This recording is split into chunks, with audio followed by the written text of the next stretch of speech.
다 같이 기도하겠습니다. 하나님 아버지 감사합니다. 주님의 십자가와 그 보혈의 영광이 능력이 되어서 저희들의 죄를 씻기시고 정결케 하시고 거룩케 하시고 주님을 닮은 거룩한 주의 나라의 신부로서 예비케 하시는 주님, 오늘도 진리의 영으로 함께 하시고 말씀하시고 진리를 깨달아 주 앞에 영광 돌리는 삶으로 드려질 수 있도록 축복하여 주시옵소서. 예수님의 이름으로 감사하며 기도합니다. 아멘. 저희는 지난 시간 우리 주인이 누구여야만 하는가를 살펴봤습니다. 세상과 하나님 둘 다 섬길 수 없음을 저는 살펴봤습니다. 주님을 따르는 것, 주님이 우리의 왕이 되어 세상적 가치관이라는 보물을 이 땅에 심지 않고 오직 모든 가치의 존재가 세상이 아닌 주님 앞에 드려짐으로 말미암아 주님을 진정으로 예배하는, 그래서 거듭난 자의 종말론적 청지기의 삶의 긴장에 대해 살펴봤습니다. 그렇다면 오늘은 진리의 길을 걸어가는 믿음의 백성들이, 주님을 왕으로 모신 백성들이 주님을 따를 때 그 길에 선 사람들이 가는 길을 막는, 방해하는 그런 요소들에 대한 주님의 경고의 말씀을 살펴보길 원합니다. 그 경고의 말씀은 15절 말씀에 거짓 선지자들을 삼가라, 양의 옷을 입고 너희에게 나오나 속에는 느락질하는 일이라 라고 말씀하셨습니다. 주님께서 믿음의 길, 주님을 왕으로 모시고 좁은 문 안에 좁은 길의 삶을 살아가는 진리의 길 앞에 선 사람들에게 그 사람들을 무너뜨리는 요소가 있다. 그 무너뜨리는 요소가 바로 거짓이라는 요소라고 말씀하고 있습니다. 성경 전체를 통해서, 특별히 신약성서 전체를 통해서 또 예수님과 사도들이 계속적으로 반복해서 강조하고 경고하는 부분이 바로 이 거짓입니다. 거짓의 사람, 거짓 선지자, 거짓의 영에 관한 부분을 말씀하고 있습니다. 왜냐하면 이것은 사화를 가르는 굉장히 중요한 문제이기 때문입니다. 좁은 문으로 들어가서 믿음으로 살려고 하는데, 주님을 왕으로 모시고 살려고 하는데 그 길을 방해하는 요소, 거짓의 사람들에게 또한 거짓의 영에 빠지면 어떤 결과가 이루어지냐면 19절에 아름다운 열매를 맺지 아니하는 나무마다 찍혀 불에 던져지느니라. 무엇을 말씀하냐면 거짓에 속으면 불에 던져진다는 것입니다. 주님이 그것 때문에 이것을 경고하시는 것입니다. 저희는 그래서 불에 던져져서는 안 되는 삶을 살아야 되기 때문에 주님께서 우리에게 말씀하시는 경고의 말씀을 반드시 우리는 생각을 해봐야 되는 것입니다. 누가 거짓인가? 무엇이 거짓인가? 1차적으로 이 거짓 선지자를 말할 때는 예수님께서 전제한 사람들이 있었습니다. 바리새인과 서기관이었습니다. 율법주의자들이었습니다. 이들은 하나님의 말씀을 받고 율법을 행한다 하지만은 그들은 거짓된 율법을 행했습니다. 왜냐하면 그 율법의 마음을 잃어버렸습니다. 진정한 사랑의 마음을 잃어버렸습니다. 하나님의 사랑을 실천하는 마음을 잃어버렸습니다.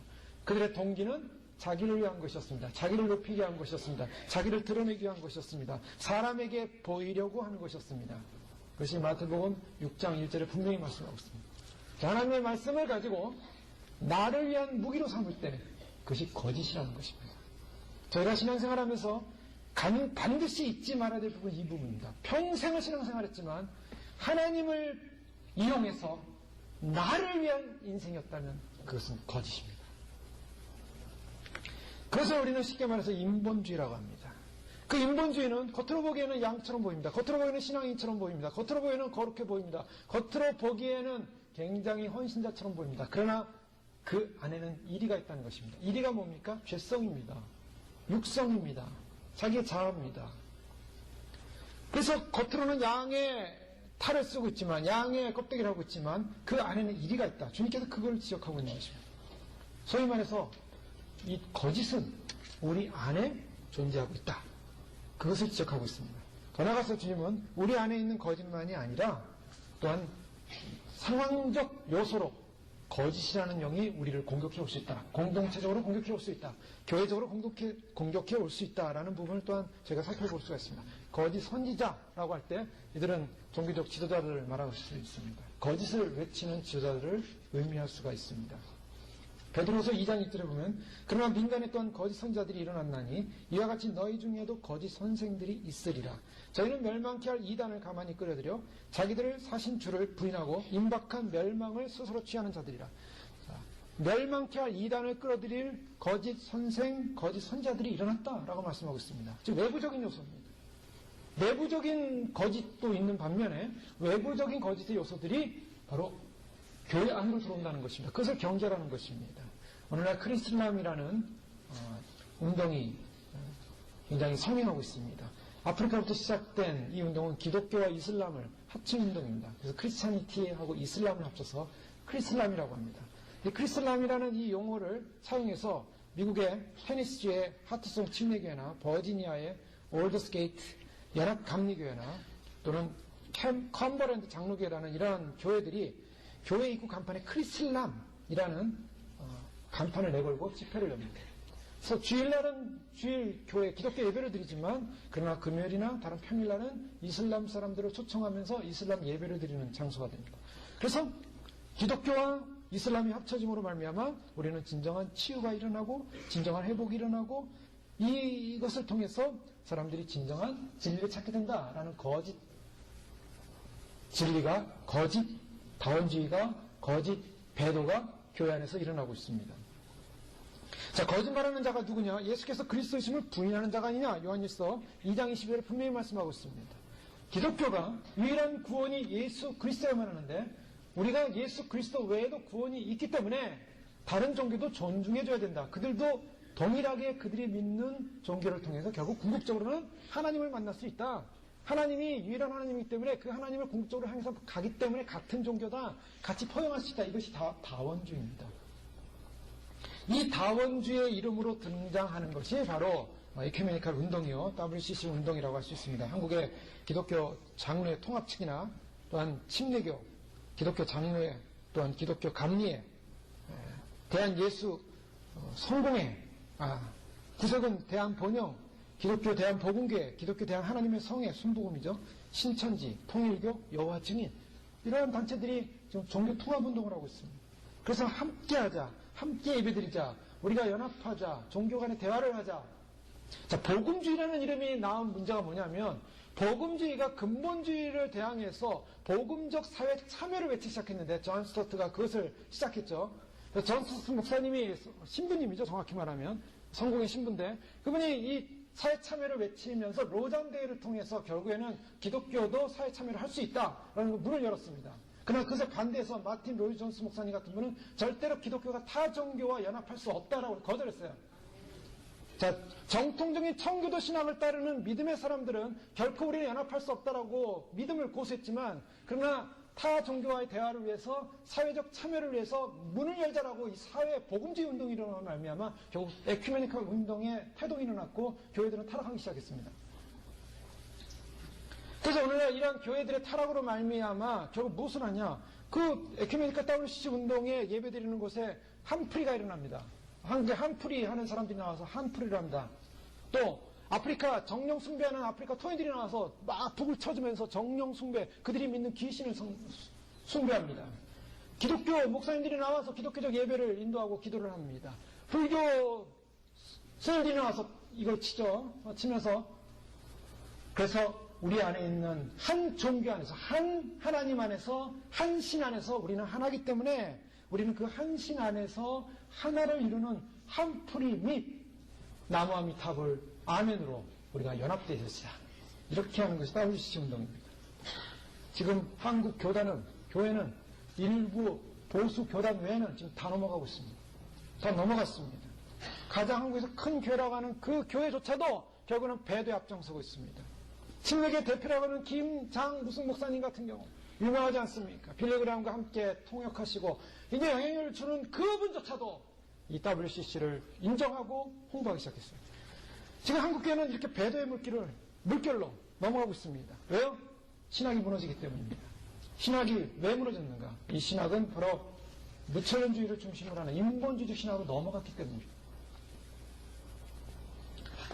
오늘날 또 교회 안에 들어오는 여러 이단들 가운데 신천지라는 특별 이단이 있죠. 신천지 예수교 증거 장막 성전이라는 이만이라는 교주를 중심으로 하는 1984년에 태동한 12지파를 창설해서 만들어진 한국에 있는 집단으로서 교회들 안에 들어와서 교회를 미혹시키고 있습니다.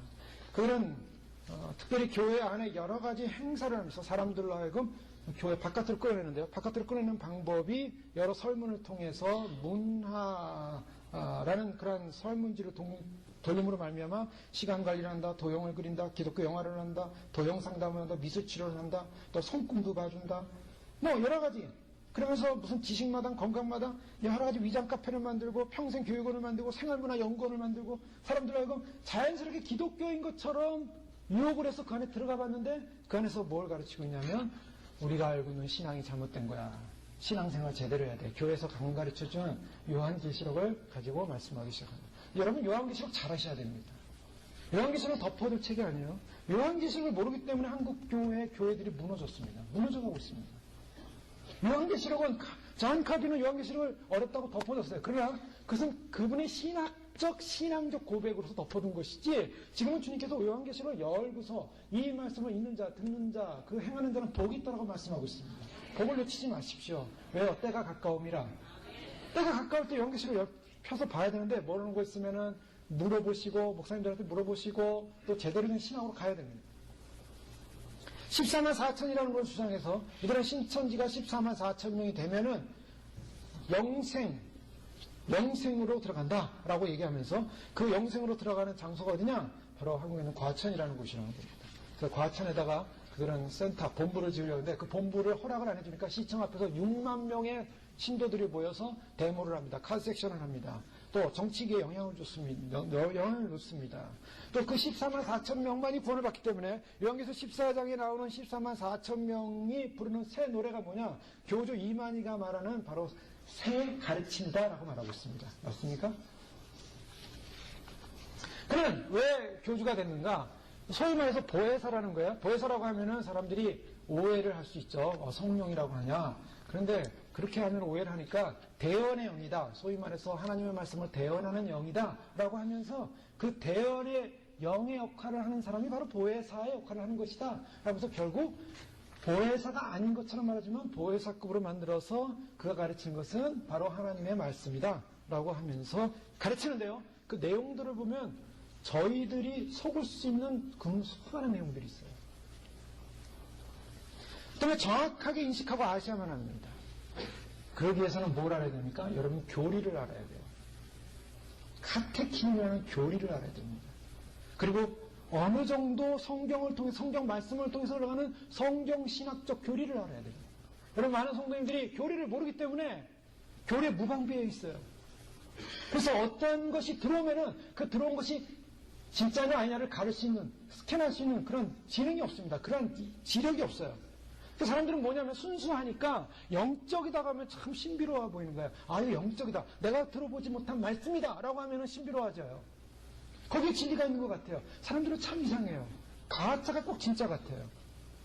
들어보지 못한 것을 들어보면 아, 이게 진짜가 아닌가. 여러분 들어본 말씀의 카테고리 안에 있는 것이 대부분 신학화된 말씀입니다. 근데 그 카테고리 안에 있는 것을 벗어나면 일단은 성경을 통해서 검사를 해봐야 돼요. 그래서 요한일서에 보면은 이 땅에 있는 모든 영을 다 믿지 말고 영을 반드시 분별하라고 사도 요한은 말하고 있습니다. 영을 분별해야 됩니다. 오늘날 신사도 운동을 하는 그런 계통의 사람들이 예언들을 많이 합니다.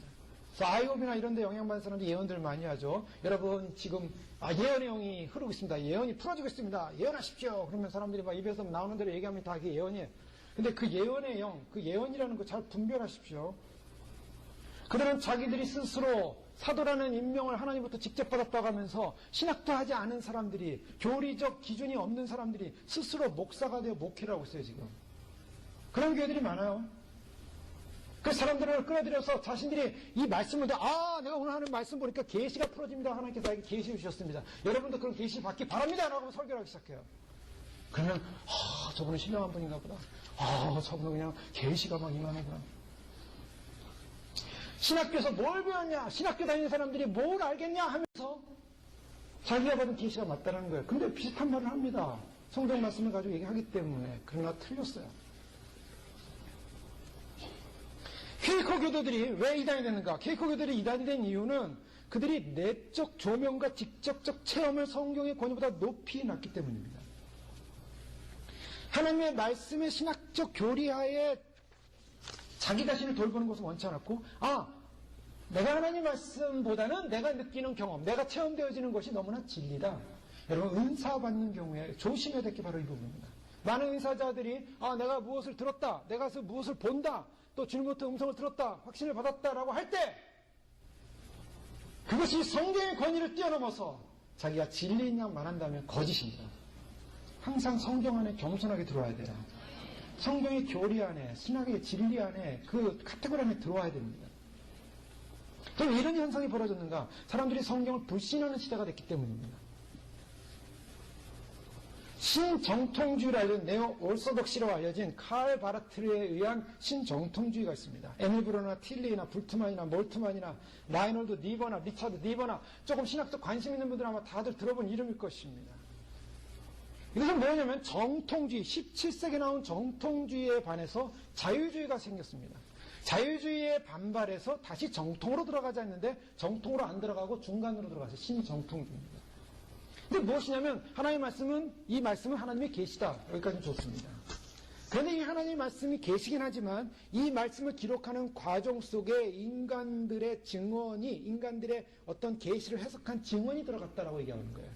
그래서 그 안에 들어간 구전, 역사성, 편집성, 이 부분에서 인간적 약점을 가지고 있지만 그러나 하나님의 계시다. 여기 뭘 전제했습니까? 완전히 자유주의라는 것은요, 이것은 인간에 의해 쓰여진 책이다. 그렇게 넘어가는 것입니다. 예수님을 볼 때 예수님의 인간적 모습을 봅니다.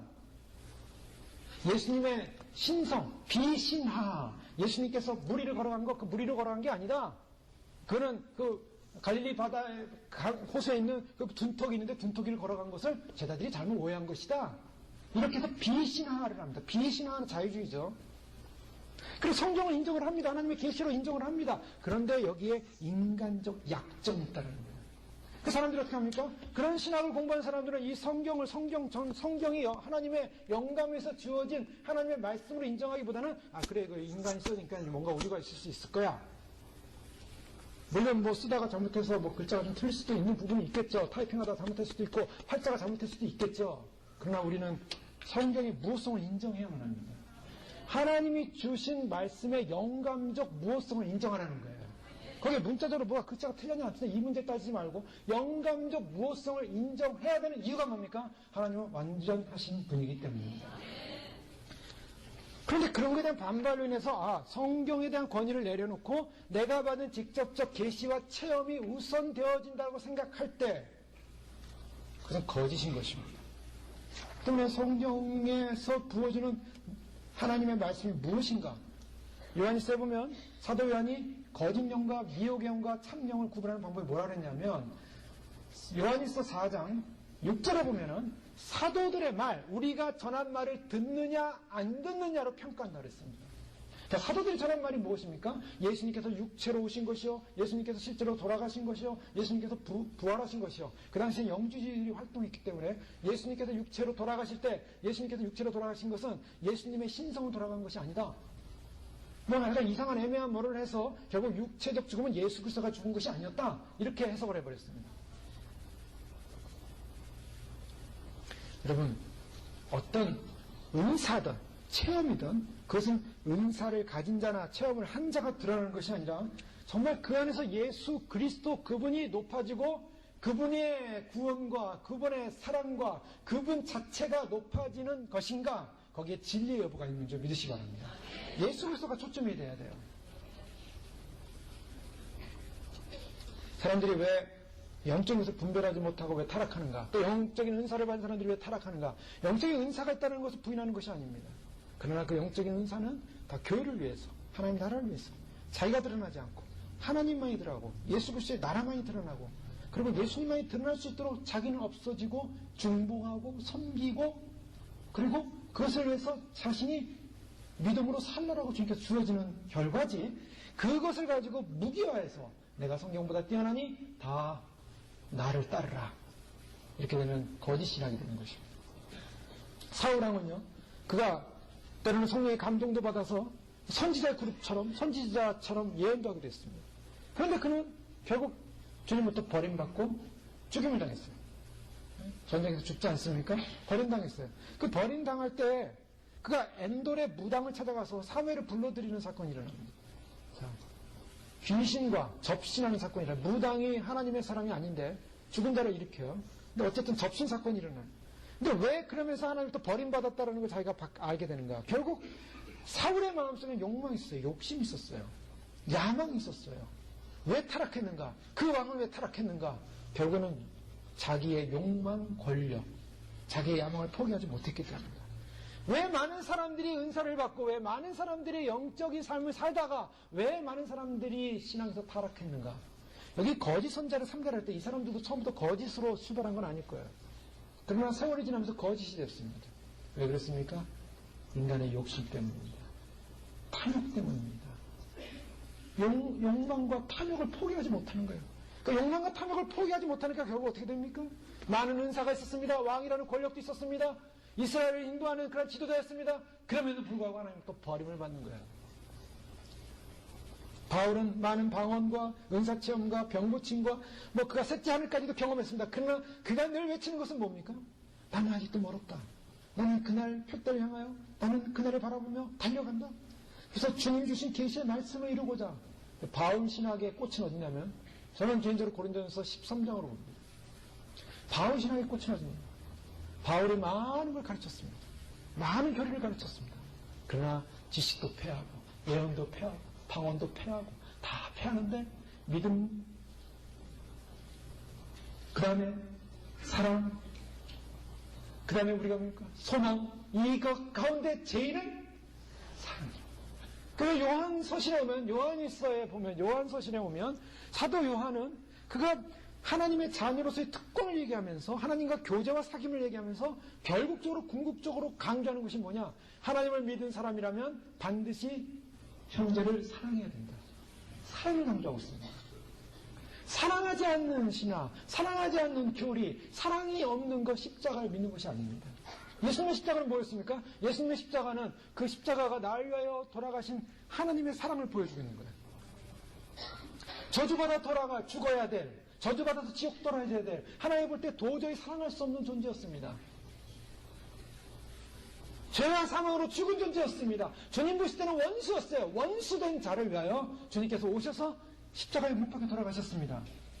그 십자가를 우리는 믿고 구원받았다 그랬습니다. 그 십자가를 믿고 거듭났다고 말하고 있습니다. 그런데 나는 십자가를 믿고 나를 구원하신 주님의 사랑에서 감사합니다.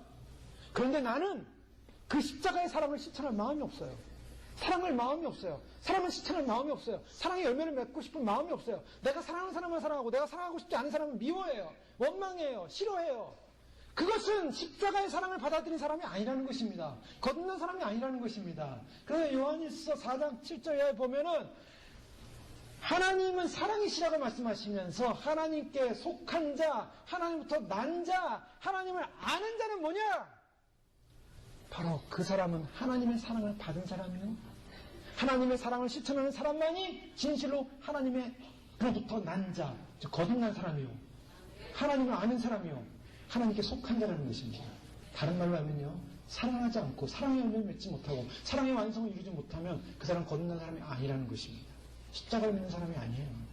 우리가 주님의 십자가와 부활을 소망하면서 찬양합니다. 그리고 그것을 우리 소망하면서 우리 자신의 문제를 바라보면서 내가 그 주님의 십자가를 다시 묵상하면서 감사합니다. 거기서 끝나지 마십시오. 내가 주님의 십자가에서 구원받았다는 거기서 끝나지 말고 그 눈물로서 끝나지 말고 주님이 그 다음에 요청하신 게 뭔지입니까? 예수님께서 요한복음 13장부터 13장, 14장, 15장, 16장, 17장을 거치면서 주님께서 계속적으로 반복한 말씀이 있어요. 그것은 뭐냐면 내가 너희를 사랑한 것 같이 너희도 서로 사랑하라.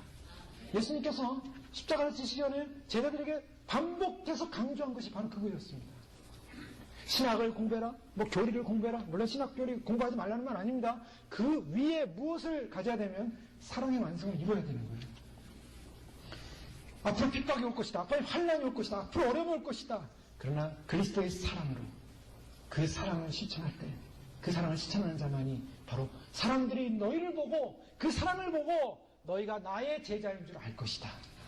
그것이 기독교인의 표지입니다.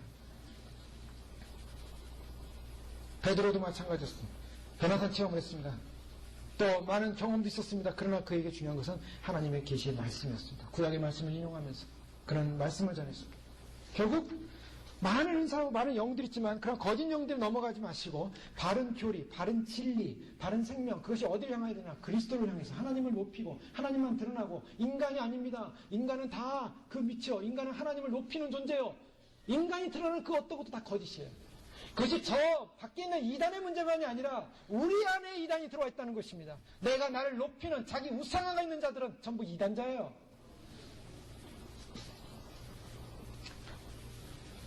인간 우상화, 다원주의, 행위주의, 업적주의, 배금주의.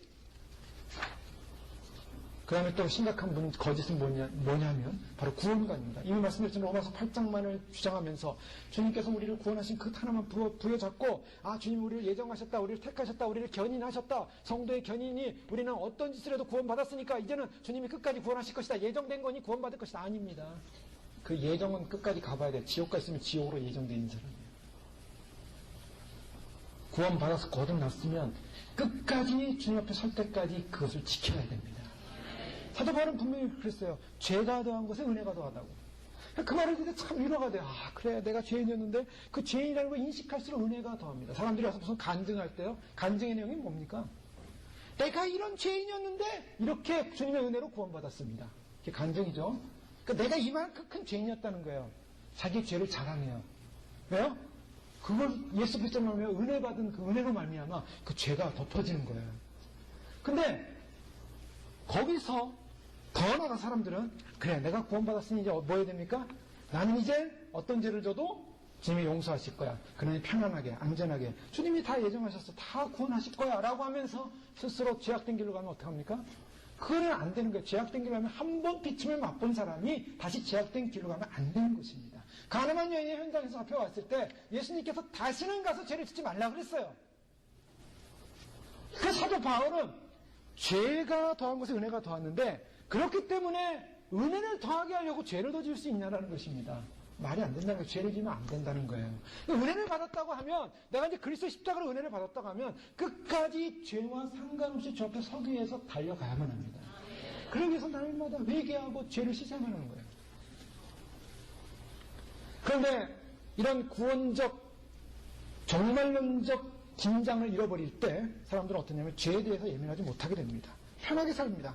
편안, 안정, 평안, 번영.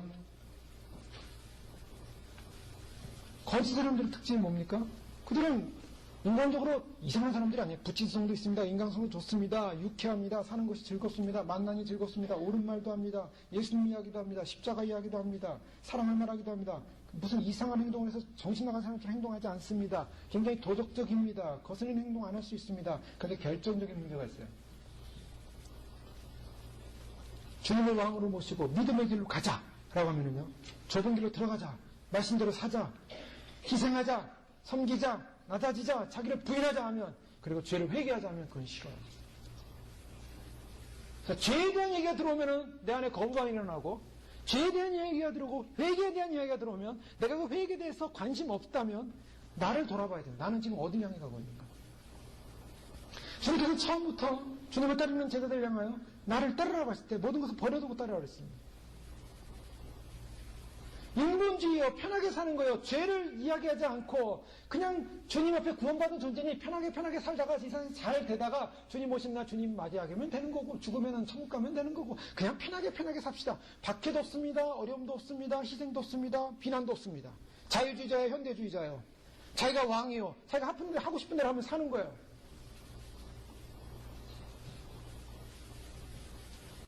그것이 주님의 뜻 앞에, 주님 앞에 설 것을 생각하며 죄에 대한 긴장과 심각성을 가지지 못하고 고난과 박해, 십자가를 지는 것이 없이 나의 평안과 안정과 세속주의로 산다면, 죄에 대한 지적이 없는 삶을 산다면, 그것을 가볍게 여긴다면 그것이 거짓이라는 것입니다. 사람들이 왜 예수님 오심을 싫어하는가? 싫어하는 이유 가운데 가장 핵심적인 것은 그냥 싫어서 싫다 그랬는데 왜 싫은가? 죄가 드러나기 때문에 싫은 거예요. 죄를 회개하는 사람들은요, 예수님이 얼마나 소중한 분인 걸 알게 되죠. 회개해 보셨으면 아시지 않겠습니까? 예수님의 십자가 외에는 나를 지옥에서 건질 힘이 아무것도 없습니다. 이 세상에. 또 예수님만을 의지하게 돼 있어요. 그래서 예수님의 은혜를 받는 사람은 예수님의 사랑 앞에 무릎 꿇게 되는 것이고 예수님 앞에 인생을 드리게 되는 것이고 예수님 앞에 나의 전존재를 드릴 수밖에 없는 것입니다. 그냥 왕이 되라 왕이 되라 내 안에서 주님이 왕이 되길 원합니다라고 그렇게 얘기 안 해도 주님이 나의 왕이 돼서 주님 안을 섬기기로 결정하는 것입니다. 그런 사람들에게는 주님이 오신다는 메시지는 기쁜 소식이요, 복된 소식이요, 즐거움의 소식이에요. 왜요? 사랑하는 주님을 만나기 때문입니다. 나를 용서하신 주님을 만나기 때문입니다. 근데 그 주님이 먼 사람은 그게 싫은 거예요. 거짓령입니다. 주님께서는 계속 기회를 줍니다. 지금 이 시대는 어떤 시대냐면 주님이 오시기 직전의 시대라고 말씀드리지 않았습니까? 그러면 이 시대에 우리가 주님 오시기 직전에 무엇을 해야 되는가? 이 시대에 주님 오시기 직전에 해야 될 일 보십시오. 올해 목표 근신하라 깨어라. 저 깨어라는 말씀이 무슨 말씀입니까? 깨어라는 것은 회개라는 것입니다. 요한계시록 보면 사대교회를 향하여 예수님께서 죽은 교회라고 했습니다. 너희는 살았다 난 죽었다. 왜 죽은 교회라고 하신지 아십니까? 회개하지 않았기 때문입니다. 그들은 열심히 했었습니다. 많은 일을 했습니다. 그래서 자신들은 뭔가를 대단한 일을 한다고 스스로 생각하고 있었습니다. 그러나 주님이 보실 때는 그들은 죽은 교회였습니다. 그래서 그 사대교회를 향하여 주님께서 뭐라고 말씀하시냐면 회개하라. 만일 일 깨지 아니하면 내가 도둑같이 이르르니 어느 때에 내게 이르지 내가 알지 못하리라. 자기는 살았다고 하는 그 교회를 향해 주님이 죽었다고 평가하시면서 무엇을 말하면 일깨라는 이 깨라는 말은 무슨 말씀이냐면 회개라는 겁니다. 회개를 할 때 어떤 사건이랍니까? 흰 옷을 입겠다는 거예요. 회개를 할 때 생명책의 그 이름이 흐려지지 않는다고 말하고 있습니다. 회개란 무엇이냐? 회개라는 것은 깨어나는 것만 아니라 깨어나서 어쩌려고요? 깨어나서 어떻게 하겠다는 거예요? 깨어난다는 것은 주님 앞에 나의 죄 문제가 씻겨지기 시작한다는 사실을 말하고 있는 것입니다. 죄의 문제를 앞에 주 앞에 가지고 나가기 시작한다는 것을 말하고 있는 것입니다. 여러분, 죄에 대해서 예민하지 않은 사람은 교만한 거. 죄에 대해서 예민하지 않은 자기 잘난 맛을 삽니다. 죄에 대해서 예민하지 않은 사람은요, 자기가 하고 싶은 말 그대로 다 합니다. 죄에 대해서 예민하지 않은 사람은요, 사람 미워합니다. 원망합니다. 보십시오. 죄라는 것이 얼마나 무서운 존재인가를.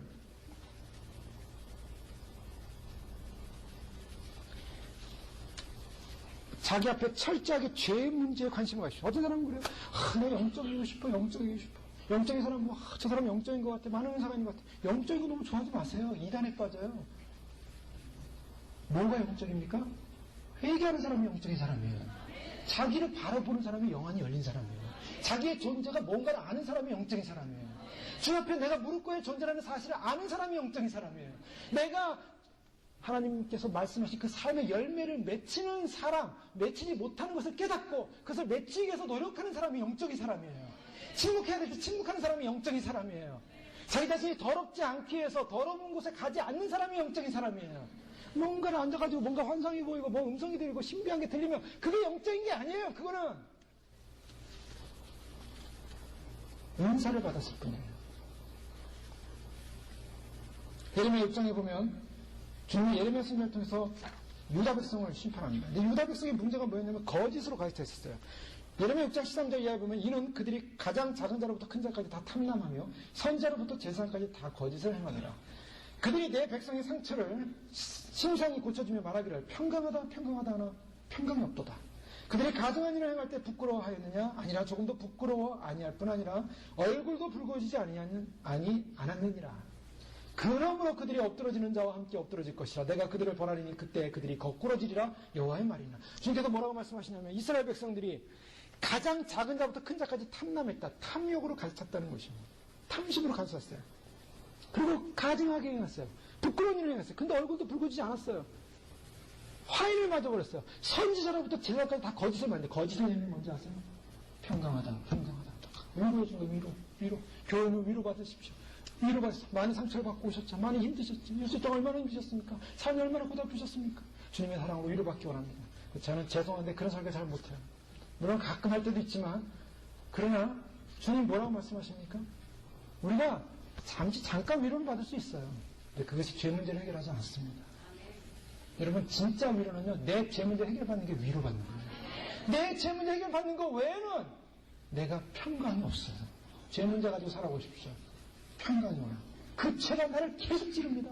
그 정죄감이 나를 계속 찌릅니다. 웃지만은 고통스러운 거예요. 교회에 와서 내 죄가 뭔가를 발견하고 죄를 토설하고 그래서 그 죄를 용서받는 것이 진정한 평강인지 믿으시기 바랍니다. 주님이 오신다는 메시지는요, 평강을 외칠 수가 없는 거예요. 주님은 심판주로 오시기 때문이에요. 주님은 이스라엘에서 심판을 외쳤어요. 예레미야를 통해 심판을 외쳤어요. 그런데 사람들이 그 심판의 메시지를 듣기 싫어했다는 것입니다. 왜요? 탐심이 있었기 때문에. 탐욕이 있었기 때문에. 세상 좋아하지 마십시오. 세상 좋아하면은 주님 오신다는 메시지가 안 들립니다. 절대로. 요한일서에 주님 말씀하시기를 세상을 사랑하지 말라고. 세상을 사랑하지 말라고. 이 세상에 있는 것들은 다 육신의 정욕과 안목의 정욕과 이상의 자랑이니 세상 사랑하면 망하는 것입니다. 세상 사랑하지 말라고 말씀하고 있어요. 예레미야 5장 30절 31절에 보면 이 땅에 기괴하고 놀라운 일이 있도다. 선지자들은 거짓을 예언하며 제사장들은 자기 권력으로 다스리며 내 백성은 그것을 좁게 여기니 그 결국에는 너희가 어찌하려느냐. 여러분 보십시오. 선지자들은 거짓을 예언합니다. 정말의 긴장을 얘기하지 않습니다. 주님 오심을 얘기하지 않습니다. 평강하다 평강하다. 여러분 평강할 것입니다. 주님이 우리와 함께 하시는데요.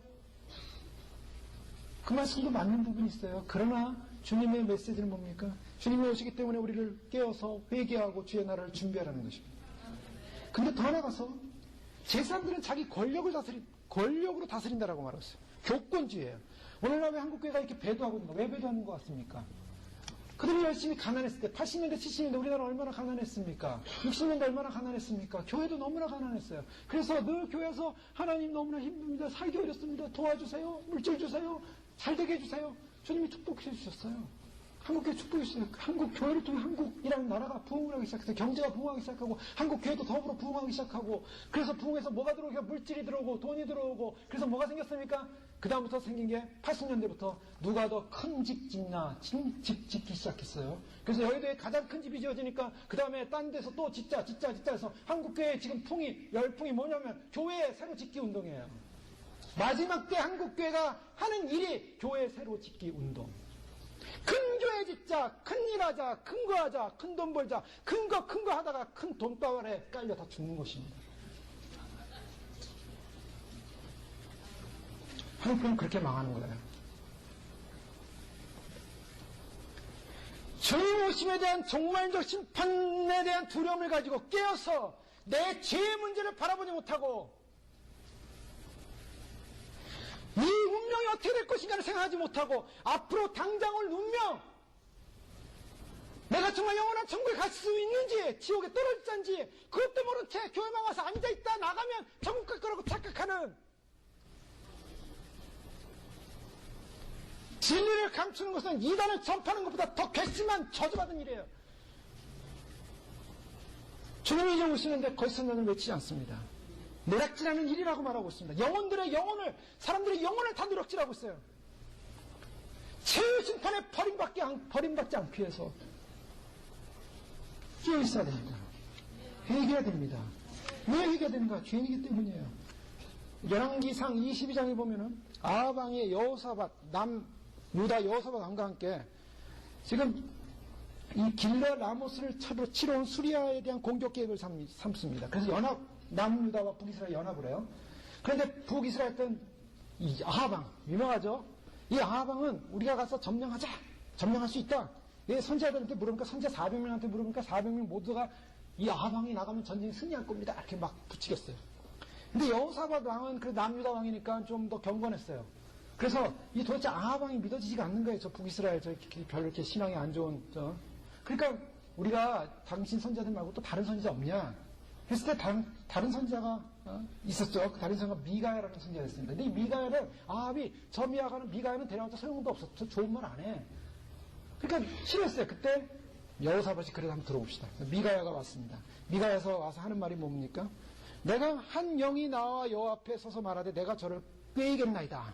자, 하나님의 보호자의 어전회의를 보는 거예요. 이 미가야 선지자는. 근데 한 영이 나와서 뭐라고 말하기를 여호와 앞에서 내가 저들을 속이겠다. 거짓말하는 영이 되어 그 모든 선지자의 입에 있겠나이다. 400명의 선지자들의 입에 거짓말하는 영이 들어갔다는 거예요. 그래서 어떻게 합니까? 문제 없어. 아무 문제 없어. 하나님 우리와 함께 하셔. 우리는 승리할 거야. 저 그 말을 듣고 어떻게 했습니까?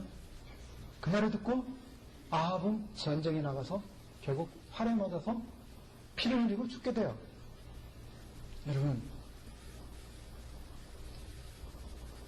평안을 외치는 것, 안정을 외치는 것, 심판이 없다 하는 것. 마태복음 24장 11절 이하에 보면 거짓 선자가 많이 일어나 많은 사람을 미혹하게 하겠으며 불법의 성함으로 많은 사람의 사랑이 식어지리라. 그러나 끝까지 견디는 자는 구원을 얻으리라. 거짓 선자가 많이 일어날 것이다. 바울은요, 벨릭스 앞에서 의와 절제와 장차올 심판에 대해서 얘기했어요. 이방 총독 앞에서 그가 그리스도의 복음을 외칠 때 무엇을 얘기했냐면 장차올 심판을 얘기했다고요. 주님이 알파 오메가요, 처음과 마지막이요, 장차올 자라.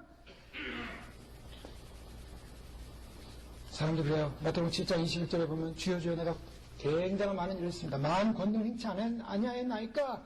그게 거짓 선지라는 거예요. 그날에 많은 사람들이 그렇게 얘기합니다. 많은 사람들이 얘기해요. 많은 일 하지 않았습니까? 많은 권능 행하지 않았습니까? 자기 욕심, 자기 자랑, 자기 의, 자기 높임, 산상순에 말한 가난한 마음이 없고 애통하는 마음도 없고 온유한 마음도 없고 의에 줄인 마음도 없이 바리새인과 서기관된 그 영을 가지고도 모른 채 자기 자랑에 빠져있다가 주님 오시는 날 나 이렇게 대단한 일 했습니다. 주님 알아주십시오. 주님 모르겠다고 하고 계세요. 주님께서 우리에게 죄의 문제를 다루실 때, 우리 안에 거짓의 문제를 다루실 때, 오늘 특별히 말씀은요, 거짓 선자를 상가하시면서 주님께서 비유를 주셨습니다. 그 비유는 뭐냐면 나무에 관한 비유였습니다. 가시나무가 어떻게 포도를 맺히겠고 엉겅퀴가 어떻게 무화과를 따겠느냐라고 하시면서 이와 같이 좋은 나무마다 아름다운 열매를 맺고 못된 나무가 나쁜 열매를 맺는다라고 말씀하고 있습니다. 자, 주님께서 거짓에 관한 말씀에서 거짓과 무엇을 비교하고 있냐면 나무로 비교하는데 나무 가운데 거짓 나무가 있다는 것입니다. 나무 가운데 참나무가 있다는 것입니다. 그러면 나무가 뭐냐는 거죠. 성경에서 나무가 뭡니까? 나무의 모티브는 뭘 말하고 있습니까?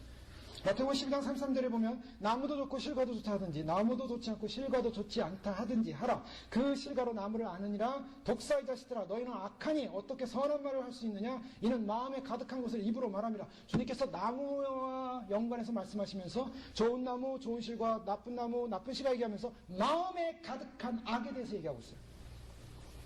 마가복음 7장 20절 이하에 보면 가라사대 사람에게서 나오는 그것이 사람을 더럽게 하느니라. 속에서 곧 사람의 마음에서 나오는 것은 즉 사람이 어떤 존재냐는 존재의 핵심은 마음에 있다는 거예요. 근데 좋은 나무라는 것은 좋은 열매 맺히는데 좋은 나무가 뭐냐? 좋은 마음을 가져야 한다는 것입니다. 좋은 마음이 아닌 것은 뭡니까? 나쁜 마음은 보면 악한 생각, 음란, 도둑질, 살인, 간음, 탐욕, 악독, 속임, 음탕과 흘기는 눈과 배반과 교만과 광팬이 이 모든 악한 것이 다 속에서 나와 사람을 더럽게 하는 거예요. 결국 이것이 있는 사람은 다 그런 열매를 맺힐 수밖에 없는 거예요. 예레미야 17장에 보면 5절에 보면 나 여호와가 이같이 말하노라. 무릇 사람을 믿으며 혈육으로 그 권력을 삼고 마음이 여호와에게서 떠난 그 사람은 저주를 받을 것이라. 마음이 여호와에서 떠나고 사람을 권력으로 삼는 사람은 저주를 받는다고 말씀하시면서 그는 어떤 사람이냐? 사방의 떨기나무 같은 사람이라고 말하고 있습니다. 즉 마음이 하나님에서 떠나서 사람의 권력을 삼는 사람은 그 마음이 광야의 떨기나무 같은 사람이요 좋은 일에 오는 것을 보지 못하고 광야 건조한 것 사람이 거하지 않는 땅에 거하리라. 그러나 무릇 여호와를 의뢰하며 여호와를 의지하는 그 사람은 복을 받을 것이라. 그는 물가에 심기운 나무가 그 뿌리를 강변에 뻗치고 더위가 올지라도 두려워 아니하며 그 입이 청청하며 가뭄을 해도 걱정이 없고 결실이 그치지 아니한 같으리라 라고 말씀하고 있어요. 그 다음 말씀이 뭔지 아세요? 그 유명한 구절 말씀. 만물보다 거짓되고 심히 부패한 것은 마음이라. 누가 능히 이를 알려나. 이 마음이 만물보다 부패했다는 이 메시지가 어떻게 나왔냐 하면 하나님을 의뢰하는 그 마음과 하나님을 의지하지 않는 그 마음을 비교하면서 그 나무를 비교하면서 떨기나무와 같은 사막의 떨기나무 같은 나무를 비교하면서 시냇가에 심기운 나무를 비교하면서 주님께서 그 마음을 말하고 있다는 거예요. 마음이 무엇인가? 우리 마음에 죄가 있고 세상을 사랑하는 마음이 있고 하나님을 의지하지 않는 마음이 있다면 어떻습니까? 하나님의 일을 행하지 않고 하나님의 뜻을 구하지 않습니다. 베드로가 예수님께서 너희는 나를 누구라 하냐? 주는 그리스도시요 살아계신 하나님의 아들이시니라. 다혈하시면 네가 복이 있다. 그러면서 주님께서 그 다음에 무슨 말씀하셨어요? 이제 예수님을 알아보는 제자를 향하여 내가 이제 죽을 것이다. 내가 이제 장로들과 대사님과 서기관들과 많은 고난을 받고 죽임을 당하고 제3일에 살아날 것을 제자들에게 비로소 가르쳤습니다. 그때 베드로가 예수님 앞에 나와서 절대로 주여 안 됩니다. 절대로 그렇게 믿지 못하고 죽으시면 안 됩니다. 지금 대단한 일을 큰일 해야 되는데 살아계신 하나님의 아들이신데 왜 죽습니까? 그때 예수님 뭐라고 하셨어요? 베드로에게 이르시되 사단아 내대로 물러가라. 너는 나를 넘어지게 하는 자로다. 내가 하나님의 일을 생각지 않고 도리어 사람의 일을 생각하는도다. 지금 예수님께서 베드로 향하여 사람의 일을 생각한다고 했습니다. 그 말씀하신 다음에 그 다음 구절이 중요해요. 24절. 예수님께서 제자들에게 이르시되 뭐라고 말씀하셨습니까? 아무든지 나를 따라오려거든 자기를 부인하고 자기 십자가를 지고 나를 쫓을 것이냐. 이 말씀 무슨 말씀이냐면 베드로는 예수님에 대한 충성심이 있었습니다. 그래서 예수님이 돌아가신다는 그 말씀이 인간적으로 안 된다고 했어요. 근데 예수님께서 그 사단이라고 하면서 사람의 일을 생각한다고 말했습니다. 근데 예수님께서 이 사람의 일을 바꾸는 방법, 우리의 마음을 바꾸는 방법, 우리의 생각을 바꾸는 방법, 하나님의 일을 생각하는 방법이 뭐냐? 그것은 나를 따라오던 자기를 부인해라. 베드로가 자기를 부인하지 못했다는 거예요. 인간적인 야망이 있었습니다. 인간적인 욕심이 있었습니다. 하나님 나라 회복이 이때일 것이라고 예수님을 통해서 이룰 것이라는 그 야망을 품고 있었어요. 인간의 정욕, 욕망, 그 마음에 탐욕이 있는 이상 하나님의 일이 눈에 보이지가 않습니다. 사람의 일만 눈에 보이는 거예요. 베드로서 1장 4절에 이로써 보배를 꽂고 지극히 큰 약속을 우리에게 주사 이 약속으로 말미암아 너희로 정욕을 인하여 세상에서 썩어질 것을 피하여 신의 성품에 참여하는 자가 되게 하랍니다. 정욕을 인하여 세상에서 썩어질 것, 정욕, 욕망, 탐심, 탐욕, 그것은 썩어질 것이요. 우리는 신의 성품에 참여해야 됩니다. 그래서 사도 바울은 갈라디아를 통해서 육체의 일, 육체의 마음속에 있는 악을 말하면서 음행, 더러운, 호색 쭉 말하면서 오직 성령의 열매는 뭐라고 그랬습니까? 성령의 열매는 사랑과 희락과 평과 오래 참음, 자비, 양성, 충성, 온유, 절제. 육체의 일과 성령의 일을 비교하고 있습니다. 이것은 뭘 말합니까? 우리의 마음의 양면성이죠. 우리의 마음속에는 육체의 일과 성령의 일이 함께 우리와 싸우고 있습니다. 그래서 성령의 법이 때로는 육체의 법이 성령의 법이 수없이 싸우고 있어요. 그런데 여기 잘 보십시오. 우리가 어디에다가 발걸음을 줘야 되는 거예요. 성령의 열매, 성령의 일. 그리스도의 주제권 인정하며 나를 날마다 죽노라. 내 안에 있는 나의 육체의 그런 정욕과 죄악들을 날마다 죽여야만이 우리가 성령의 열매에 나아갈 수 있다는 것입니다. 그 성령의 열매를 향해 나아가는 것 그 자체는 죄에 대한 예민함과 회개를 통해서 가능한 것입니다. 그래서 죄라는 것은요, 성향을 가지고 있어요. 성향. 디스포지션인데요. 이것은 뭘 말하냐면 내가 지금 어느 성향을 향해 가고 있는가, 내 삶이 어느 성향을 향해 가고 있는가, 주님을 향해 가고 있는가. 하루의 삶을 보십시오. 내가 날마다 주님을 묵상하고 말씀을 묵상하고 그 말씀을 어떻게 행할 것인가, 어떻게 이룰 것인가, 내가 어떻게 사랑을 행할 것인가, 내가 어떻게 이것을 극복할 것인가, 거기에 묵상을 두고 있는가. 아니면 세상을 생각하면서 세상을 염려하면서 세상 속으로 내 마음이 끌려가고 있는가. 세상 쪽으로 마음이 끌려가는 삶을 살고 있는 사람, 그런 디스포지션 된 사람은, 그런 성향 있는 사람은 죄악된 육체의 열매를 맺을 수밖에 없는 것입니다. 그렇게 살다가는요, 주님 오시는 날 제거됩니다. 주님 오시는 날 잘려서 불에 던져지는 거예요. 그래서 주님께서는 필리포서 2장 5절 이하면 너희 안에 이 마음을 품으라. 이런 사람 되라는 거예요. 이런 나무 되라는 거예요. 어떤 나무요? 그리스도 예수의 나무. 그리스도 예수의 나무. 어떤 나무? 그는 근본 하나님의 본체시나 하나님과 동등됨을 취할 것을 여기지 아니하시고 오히려 자기를 비워 적의 형체를 가져 사람들과 같이 되었고 사람의 모양으로 나타났음에 자기를 낮추시고 죽기까지 복종하셨습니다. 그러면서 지금 나 없을 때에도 항상 복종하여 두렵고 떨림으로 너희 구원을 이루라. 어떤 나무요? 자기를 낮추는 나무, 자기를 비우는 나무, 자기 욕심을 제거하는 나무, 겸손해지는 나무, 자기를 드러내지 않는 나무. 이 나무야만이 의의 열매를 맺히게 되어 있습니다.